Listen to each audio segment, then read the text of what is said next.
Hi, this is Shana Meyerson with YOGAthletica in Los Angeles, California, here today to talk to you about how to jump into a straddle. I think this is a really fun move that is really quite manageable. As always, if you're not comfortable doing this in the center of the room, just pop in front of a wall and have that behind you so that you don't fall over and die. Okay, here we go. We're going to start off with our handstanding ovations. Handstanding ovations are just clapping for yourself in a handstand, which means you're clapping with your feet. We're going to start in a downward facing dog. Feet together makes the jumping easier. Palms stay flat and I'm gazing forward past my hands. I bend my knees a lot and keep my tush high. This is very important. It's like a crouching tiger. My tail stays high because what a lot of people do is they bend their knees and they drop their hips and there's no leverage for the jump here. So think crouching tiger. Bend your knees. We're going to jump up like Baddha Konasana, hips above the shoulders, clap, and down. You're going to land in like a little squatty froggy pose because little squatty froggy pose is like a great big built-in shock absorber. Okay, it's just going to protect your whole entire body from, well, shock. Because when you land in, like, say, a downward facing dog, the shock waves go through your whole entire skeletal system. Okay, so we land in little tiny froggy pose. So we're going to go from crouching tiger. I look forward, bend my knees. Remember that it's way more important what happens with my hips than my feet. I'm trying to get my hips above my wrists. The rest will follow. I'm going to jump up, clap, clap, and down. Okay, so when you're jumping, the hips are like the most important part. A lot of people think that this is about the feet, and then they wind up doing a jump that looks like this. Butt kicks. Okay, that's all it is. If you're looking to kick your butt, that's a good way to go. But you're not going to find a handstand that way. You're never going to be able to handstand with your butt over here and your shoulders and wrists over here. So what we're always looking for is stack.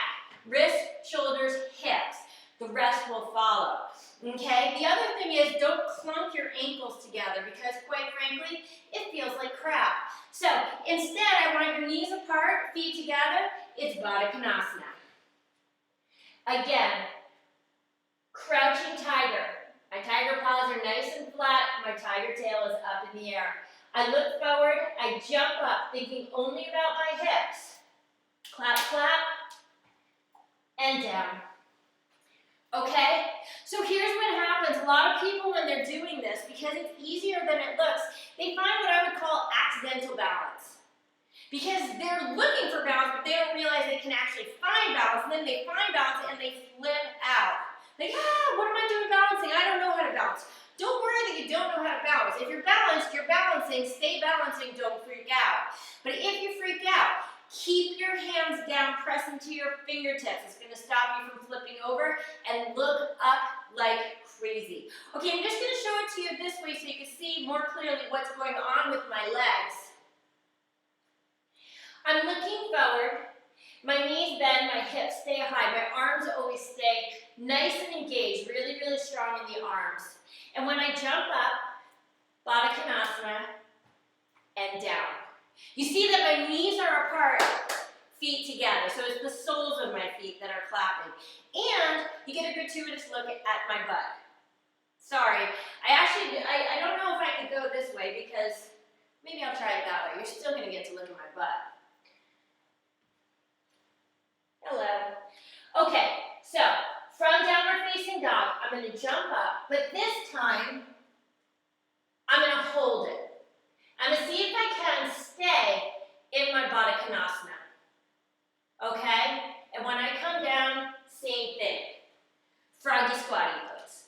Okay? So, what makes this pose so manageable is that it's a very compact pose. Remember that the more compact, the more centered a pose is, the easier it's going to be to hold. Okay? So, again, go in front of a wall if you're scared of it, but let the wall just be there. Don't like aim for the wall. See if you can find some balance because this really is a balancing and an attainable movement. Okay, so I'm going to turn around the other way. I don't like facing that way. Okay, so I'm in facing dog, I'm not in my downward facing dog, but I will be in a second. I already got my Baddha Konasana in, so now I'm going to just take it from Baddha Konasana, which is a nice compact pose, and I'm going to slowly extend my legs out, trying to find that element of a straddle. So I look forward, I bend my knees a lot. Okay, I'm going to start out with my handstanding ovation. Clap, clap, clap, clap, clap, clap, clap. And then I'm going to take my legs, and I'm going to slowly, at the same time, take them out to the side. Now notice my toes are pretty much pointing down, okay? Because that's going to engage my core to help to maintain the balance. Now, straddle is one of the easier handstands because it's very, very spread out, but it's still very centered. When my legs are straight up, they really have to be like right there to hit the mark. But when they're out to the side, I've got a lot more play. It's sort of like that sticky thing that a guy on a high wire has when he's like this. Like that's what your legs do. Okay, so when you jump, remember that the legs need to turn in, toes down to engage the core. Okay, core is always the answer. So now, if you can get the handstanding ovations, if you can get the Baddha Konasana, if you can get the Baddha Konasana to the straddle, now we try to skip all that stuff and just go straight into the straddle. The main thing is you need to think about a straight line, wrist, shoulder, hips. Okay? If you focus on your hips, I'm telling you it's going to change the pose dramatically. If you focus on the legs, you're going to be all over the place. So, I start from my downward facing dog and come into my crouching tiger. Tush is down, my gaze is way forward. I bend my knees a lot, and when I jump up, I'm going to just take my legs straight out to the side immediately. Boop. My toes are facing down. It's actually a really nice stretch on my inner thighs too. But I can hold this for hours and hours and hours. Well, that's a lie. In fact, I'm coming down now. Okay, so these are just like lots of like really, really fun jumpy things that you can do. Don't get freaked out by the jumps. Again, if this is scary to you, do it in front of a wall, but I think you might surprise yourself. These are poses that people are surprising themselves in every single day. This is Shana Meyerson with Yoga Athletica, wishing you a fabulous weekend.